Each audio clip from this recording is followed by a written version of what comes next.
Zillow shares up 10% on Friday after first quarter profits came in higher than expected. They raised guidance too, Jason. It's kind of been a rough stretch lately for Zillow, and I'm wondering if you think they've turned a corner.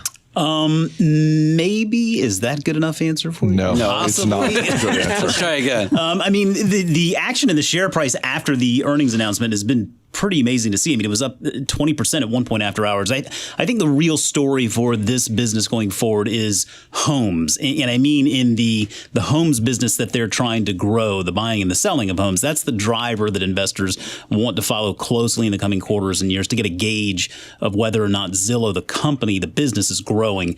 The home segment brought in revenue of about $130 million for the quarter. It's still operating at a loss, of course. To put that into context, they sold 414 homes while purchasing 898. The interesting thing I noted here, if you back out the homes revenue, then you get around $325 million in revenue there. And that's only 8% growth from the same quarter a year ago, which is pretty meager. And looking at their guidance, that number actually is probably going to shrink even more in the second quarter. The premier agent business is really just hitting a brick wall as they're trying to figure out how to change that, how to make it a little bit more valuable for the agents that they have. So it does feel like the more things change, the more they stay the same with Zillow.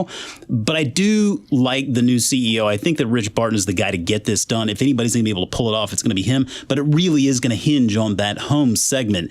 That's just going to take a lot of work and time. So that's what we'll want to pay attention to. That doesn't sound like they've turned the corner. Sounds like the answer was no. Well, they see the corner that they're trying to turn. How about that? That's progress.